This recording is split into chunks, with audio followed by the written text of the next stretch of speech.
Salut les libellules, salut à toi qui viens regarder cette vidéo. Alors cette vidéo, j'ai le sentiment qu'elle va peut-être être en plusieurs parties. Vous me voyez habillée comme ça se trouve je vais la combiner avec d'autres moments parce que j'ai envie de poser maintenant ce qui me vient. Alors, j'ai beaucoup de vidéos que je regarde. Je suis par exemple, là ma réflexion vient par rapport à une vidéo de Sandrine Muller-Bohar que je suis tout le temps et qui m'a beaucoup apporté, et donc gratitude à elle pour qui elle est, et qui explique qu'elle est en burn-out par rapport à tout ce qui se passe actuellement en tant qu'artisan de lumière. Elle est en burn-out. Je l'entends parfaitement parce que je l'ai été.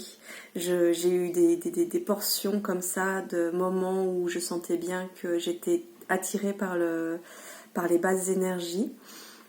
Et parce que j'avais comme elle beaucoup d'informations qui étaient venues à moi par différents biais de tout ce qui se trame derrière tout ce qui est d'actualité et même au-delà de ça, et qui dépasse mon entendement de la personne que je suis, d'amour, de bienveillance et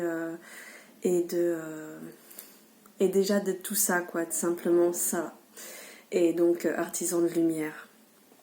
Et effectivement, quand j'ai eu cette période qui était au début du confinement, du deuxième confinement, j'étais vraiment attaquée par toutes ces informations et extrêmement touchée, avec un sentiment de sauveur qui revenait régulièrement.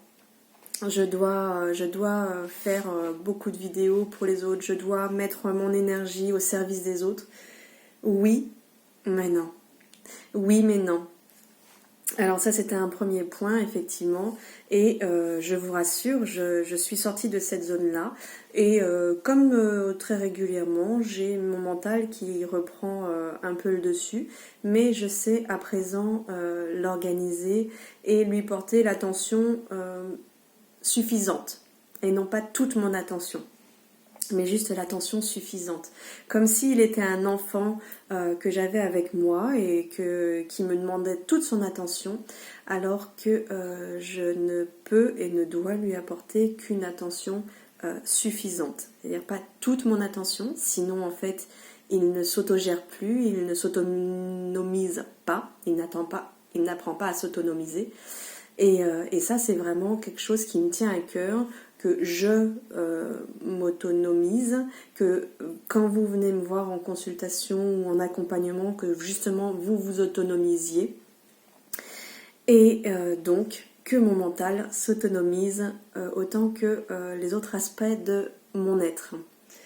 Voilà, donc ça c'était un premier point. Je ne sais pas si c'est très clair, mais en tout cas pour moi c'est important justement de pouvoir à un moment faire blocage des infos qui viennent quand c'est trop, quand on se sent dépassé, quand on se sent submergé, quand on se sent écrasé par tout ça. Et que justement, on n'arrive plus à se porter déjà soi-même.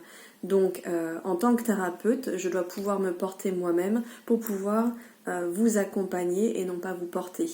Voilà, donc j'ai déjà m'occuper de moi avant de m'occuper de vous. Et ça, je l'apprends de plus en plus et je le mets en place de plus en plus dans ma vie. Donc c'est pour ça que je suis de plus en plus apte à pouvoir vous offrir cet accompagnement. C'est une chose. La deuxième chose,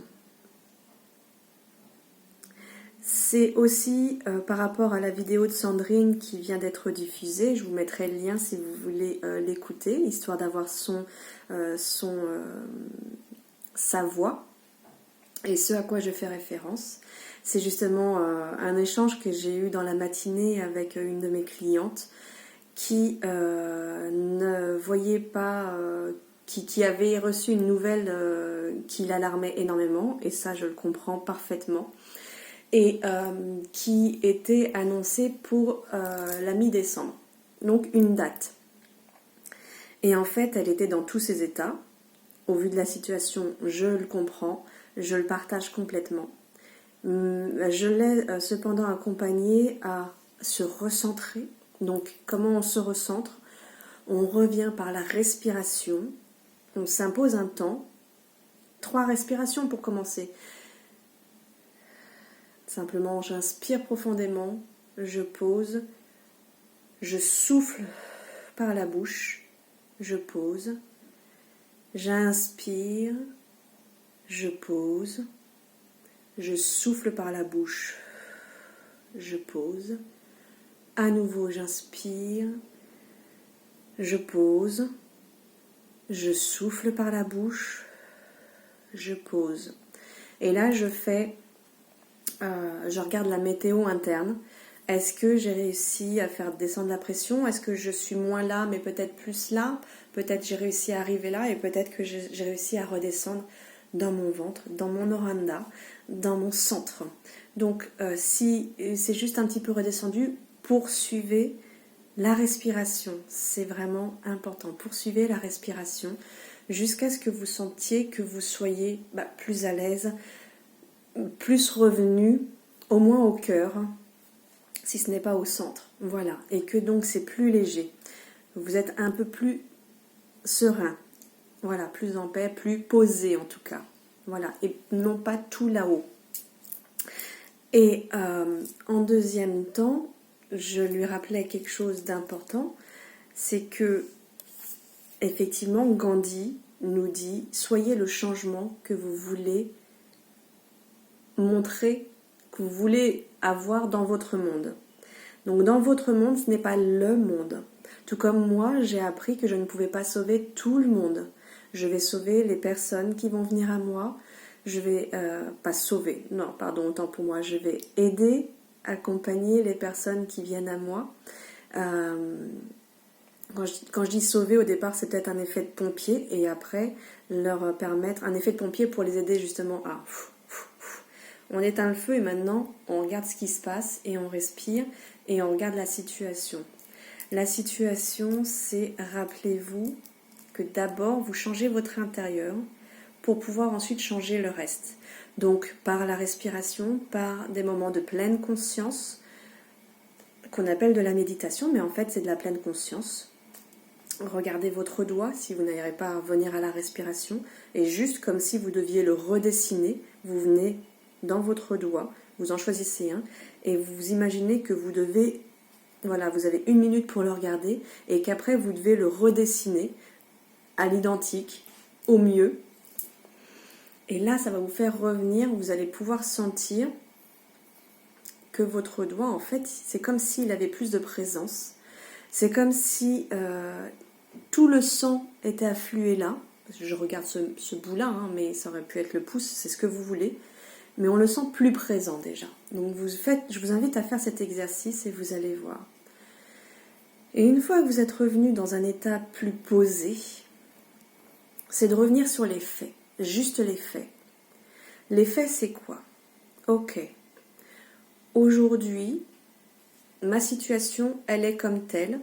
Et aujourd'hui, ma situation, c'est ça. Ce n'est pas dans un mois, il risque d'arriver ça. C'est ça. Et pour le moment, le ça, en tout cas pour la situation que j'ai en tête, qu'on avait en tête ce matin avec cette cliente, c'était, en fait, c'est ok, ça me va, ce ça. Ça, c'est juste. Ça me fait du bien. Ça, c'est ok. Le ça qui est envisagé pour le futur, non, celui-là, il me met en panique et j'en veux pas du tout. Ok. Mais là, maintenant, tout de suite, déjà, tu peux pas contrôler le ça du futur, mais tu peux juste te dire, ok, ça, c'est ça, et ça, c'est juste. C'est vrai, c'est un fait. Ok. Est-ce que de ce second plan, c'est vrai aussi?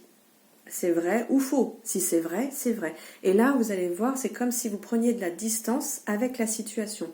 C'est juste, ok, je valide ce qui est vrai, ce qui est validable. Je vais à la quête de la vérité, toujours. Et la vérité, pour le moment, c'est ça. Ce sont des faits. Et se rappeler que quand je me projette au futur, je ne suis plus au présent. Or, si je me mets au présent et que je me dis, ok, qu'est-ce qui est factuel? Ça, c'est vrai, ça, c'est vrai, ça, je ne sais pas, parce que c'est futur, ça, je ne sais pas, ça, je ne sais pas. Ok. Est-ce que ce premier je ne sais pas, je peux changer quelque chose? Oui, et bien je le fais. Ou je le fais pas, ça reste un choix, mais conscient. Et du coup, une première action ou non-action. Si je ne peux rien y changer, je vais voir ce que je peux peut-être changer en moi pour pouvoir changer ma façon de voir cette situation que je ne peux pas contrôler, sur laquelle je n'ai pas de prise, de main en fait, je ne peux rien y faire. Et pareil avec toutes les situations. Et juste revenir au fait de ce que moi, je peux changer. Donc, qu'est-ce que je peux, comme disait Gandhi, changer dans mon monde pour que éventuellement ce monde-là, il change. Je vous invite pour ces moments-là, dans ce cas-là, pour sur quoi vous n'avez pas le contrôle, d'être en gratitude sur les choses que vous pouvez vous-même changer. Et remercier pour, ok, merci pour ces moments, pour cette minute que je m'autorise pour pouvoir revenir à moi et revenir en paix. Merci pour ce fait-là qui est avéré et qui me convient. J'aimerais qu'il soit aussi longtemps que possible, voire tout le temps, mais n'oubliez pas que la permanence n'existe pas en fait. La seule impermanence, c'est la seule permanence qui existe. L'impermanence est la seule permanence qui existe. C'est-à-dire que tout ce qui est tout le temps en mouvement, c'est la seule vérité de choses permanentes dans la vie qui est vraie. Le fait que tout soit en mouvement, toujours, toujours. Voilà, donc revenez à des gratitudes de ce qui est actuel, de ce qui est factuel. Et en deuxième temps, remerciez aussi pour ce que vous imaginez, pour ce que vous voulez voir dans la vie, ce que vous voulez voir dans votre vie. Merci pour cette chose que je désire comme telle. Alors, c'est toujours pareil, je vous invite à n'utiliser que des mots positifs, en tout cas, vraiment la chose comme vous la voyez. Ce n'est pas je veux arrêter de fumer, merci du fait que j'arrête de fumer. Non, merci de me voir libre de la cigarette. Vous voyez, c'est différent. Et ça veut dire que là, du coup, je suis libre de la cigarette, je suis sortie de la dépendance de la cigarette. Et bien c'est pareil pour les autres solutions. Et en troisième temps, c'est remercier aussi pour ce qui sera. Parce que ce qui sera juste et le meilleur pour chaque personne de la situation à laquelle vous pensez. C'est-à-dire que si cette situation ne tourne pas comme vous en avez envie aujourd'hui, malgré toutes vos gratitudes, c'est qu'elle doit se présenter comme ça. C'est qu'il y a un apprentissage à faire. Si ça ne concerne que vous, mais bon, logiquement, si ça ne concerne que vous, vous avez les actions en main possibles. Par contre, si ça concerne d'autres personnes, c'est que ces personnes sont censées, dans leur chemin de vie, dans leur cheminement, un chemin qui ne ment pas, vous voyez, de passer par ce chemin pour pouvoir eux-mêmes apprendre.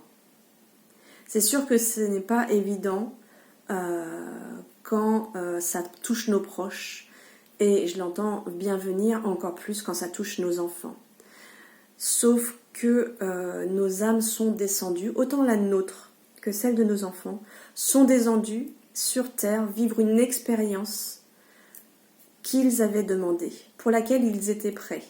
Donc nous, on n'a plus conscience, tant qu'on ne revient pas dans ça, on n'a plus conscience de ce qu'on était venu apprendre, mais c'est un fait, ça c'est un fait, qu'on est venu sur Terre expérimenter quelque chose. Voilà. Je vous souhaite vraiment a priori j'ai terminé là, mais je vous souhaite vraiment de recevoir ce message tel qu'il est, Si ces conseils vous ont aidé et vous font du bien, j'en suis ravie. Je vous remercie de les partager si vous pensez que ça peut également aider d'autres personnes. Et puis merci pour vos pouces bleus. Ça permet, si vous ne partagez pas, plus il y a de pouces, plus d'autres gens vont voir cette vidéo. Voilà, c'est ça le but des pouces en fait, c'est de donner de la visibilité à la vidéo. Même si vous ne partagez pas, au moins le pouce donne de la visibilité à la vidéo. Et merci de votre présence, merci de vos retours. Et surtout, faites de votre mieux. Faites que votre lumière brille à son plus fort scintillement, parce que vous êtes des libellules, vous êtes légères, vous prenez de la hauteur et vous êtes des lumières comme des lucioles, vous voyez, des lumières pures qui ont appris à prendre de la hauteur sur les faits et les situations. Mes amis, mes libellules, je nous aime profondément et je vous souhaite tout le meilleur du monde.